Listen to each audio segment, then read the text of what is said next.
is 1 a.m. and I just got a message from a friend saying I needed to go and see what was happening online.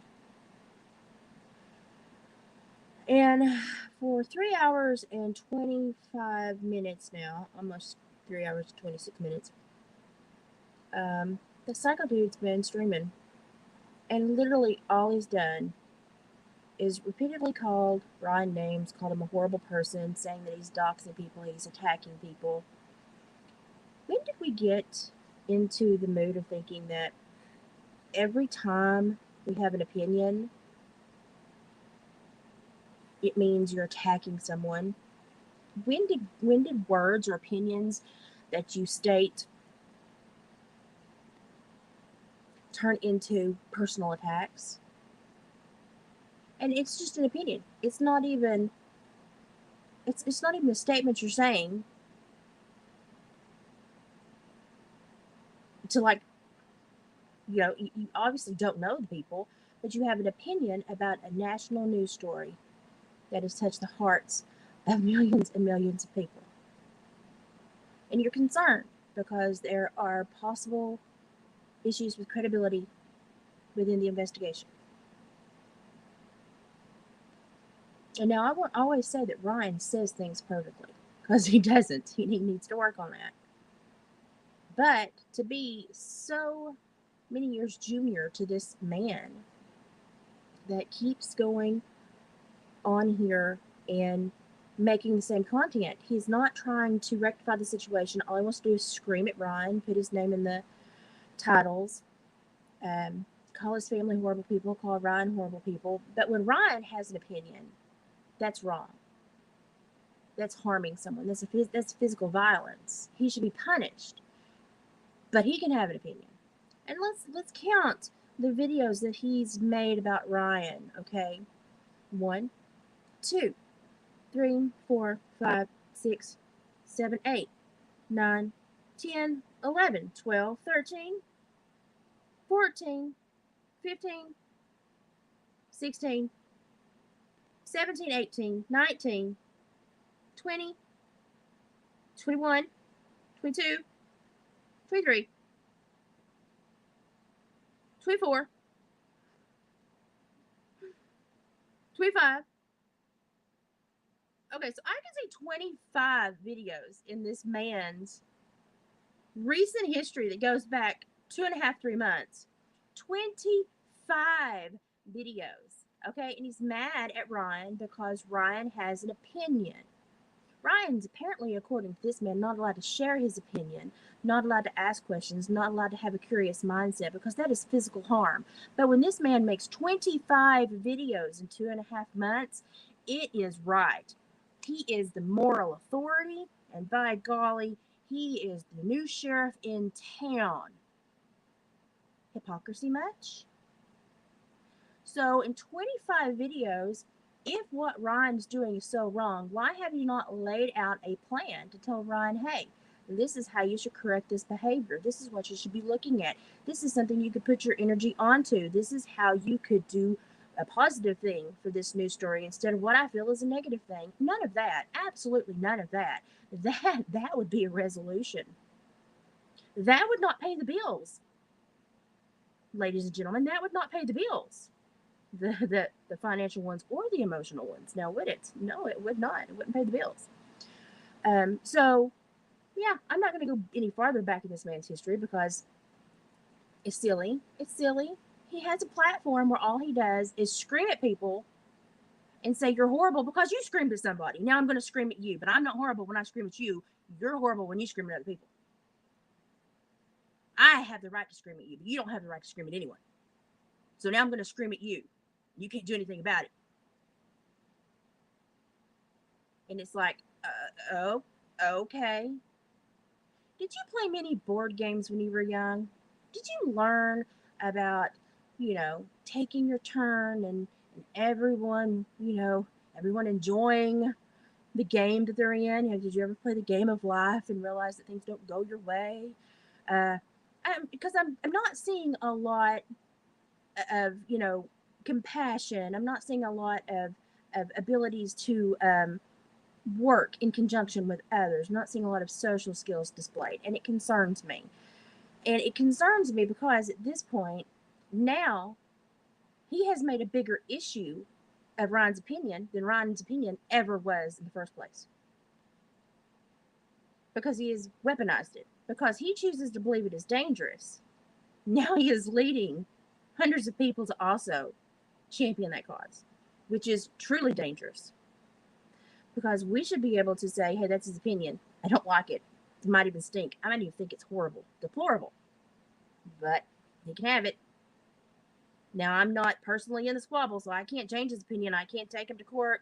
I can't, it's about these other people up there. If they want to challenge it, they'll have to challenge it. But I don't like his opinion about those people over there. But I can't do anything about it because it's between him and those people over there. If they want to take care of it, they can. If they think he crossed the line, they can take care of it. But I can't do anything about that. I just have to say that's his opinion about those people, and I have to go on. I can say, man, I don't like that opinion, but to say it 25 times in 2.5 months, but still offer no resolution or other key points other than you apparently do not like this young man, yet you have positioned yourself like a dog tick on his ass to ride him into YouTube Hall of Fame. You must like something to get up in somebody's crawl that mad. Don't know about y'all, but I don't attach to things I don't like. Do you? I hope you don't. I don't stick like bagger lice to something I think is hurtful, bad, might make me look bad, might condemn my name in the process. Do you do that? No, we don't shadow things we think are negative. We don't shadow things we think are harmful. No, that's not normal. That's not normal psychology. That's not normal behavior. So why is he? Why is he sticking so close? Why is he mentioning the name so much? And why is he sticking to the same story? There's no evolution here. Why? Consistency, consistent behavior. Why? Because that consistent behavior is repetitive because it's doing something positive for him. It's doing something positive for him. Whether it's financial, emotional, mental, physical. Heck, I don't even want to think about that. But whatever it's doing for him, it's doing something for him. And we can't change that, guys. We can't change that because he will not see it. But the hypocrisy is amazing. Oh, I don't like his opinion. Therefore, I'm going to get on here and demand that they listen to my opinion about how I hate their opinion. But you don't talk about my opinion because my opinion's valid, yours is not. Gee, that's such a great societal expectation on each other. Wow, that's just going to get us really far in this game of life, guys. Wow. I mean, I understand that some people have a tenacious spirit and they like to take on things. I get that. In a lot of ways, I think Ryan and this old man have some things in common about how they attack things. A lot of people probably don't, they get irritated when I say that, but they attack things very similarly. But for this guy, if you have this much energy and you have this much compassion apparently in your soul to protect people and to be the hero, what are you doing in your own community to improve things? Are you working on any programs for people in need in your area? Are you working on any programs for maybe people that have mental health issues that you seem to champion the cause in the conversation of lately? Are you calling your representatives and your congressmen to tell them what you're politically upset about and would like to see change in your nation? No. You're not up anybody else's butt? Really? But you're up a 30-year-old young man's butt about a news story that has touched the hearts of millions across this nation, that everyone is having an emotional response to. But you're upset that he's having an emotional response to it. Yet you're having an emotional response to his emotional response to the emotional story.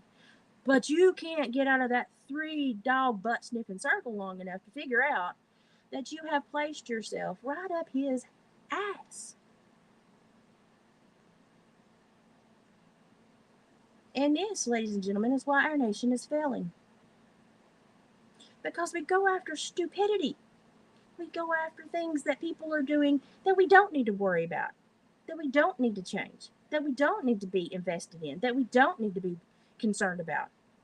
We don't need to be concerned about our neighbors having an emotional response to a young girl being blipped off the radar screen by someone. We're all concerned about it. No, that's something that we should be like, yeah, that's, no, I understand why you do that. Okay, you handle it your way, I'll handle it my way. We should be concerned about our politicians and our debt, why we're sending so much money across seas, and why our Department of Justice seems to be not having any reverence for our nation of laws. Or how about the privacy clause between a lawyer and their client? How about that client privilege that the DOJ is violating right now? No, you're not worried about that. No, no, you're not. You're not worried about food shortages or baby formula not showing up for hungry babies, or an open border and 2 million non-documented people in this nation that are committing violent crimes that we can't find, we can't punish, we can't have a recompense, we can't support. No, no. But you're worried about a 30-year-old young man's emotional response to a very emotional story, which by law and the way this nation is made is his response to have. And the only person that can have a problem with his speech about that family is that family.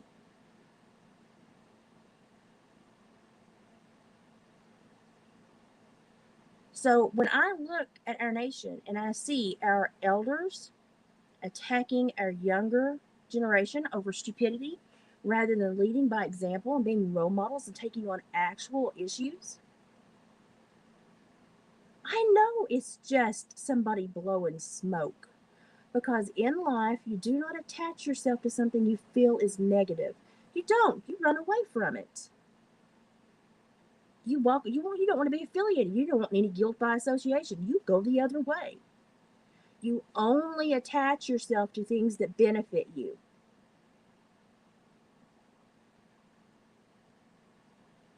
And yeah, some people will attach themselves to things that are harmful, but they still think they're benefiting them some way. It may be hurting them, but inside they're getting something that keeps them coming back. It's benefiting them emotionally somehow, even if it may be tearing them down financially and mentally.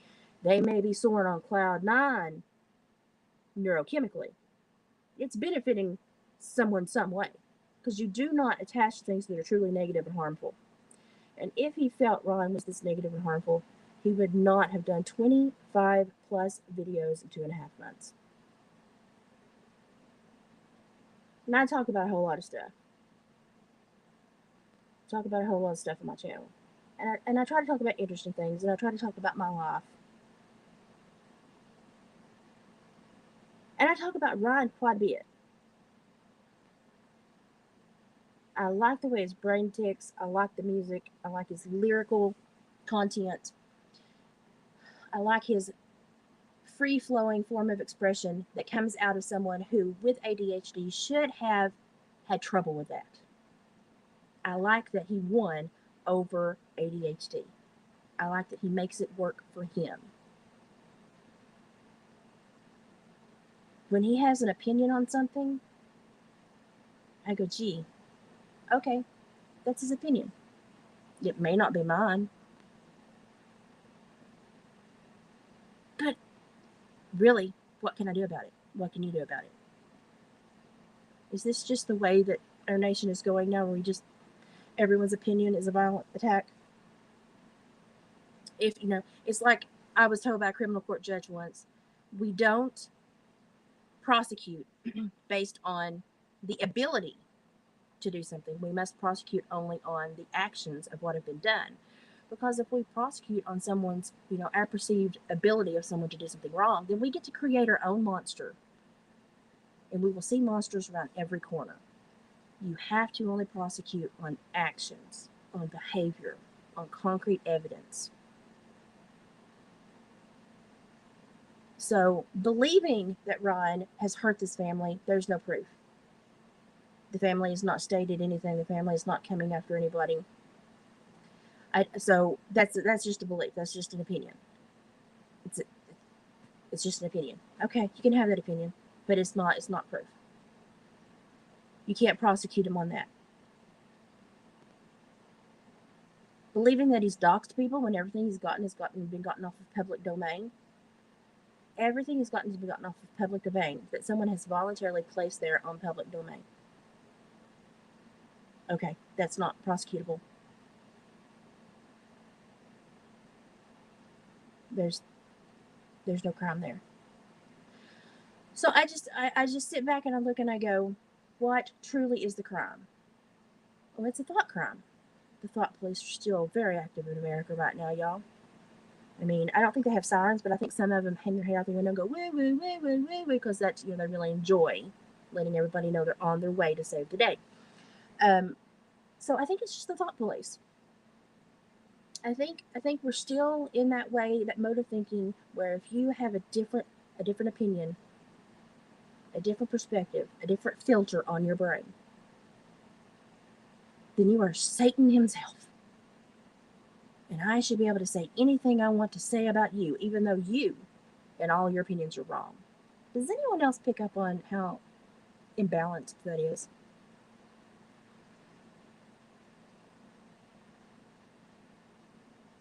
But the negativity that came out when Miss Patty got on panel, because they're trying to hold Miss Patty personally responsible for Ryan's behavior.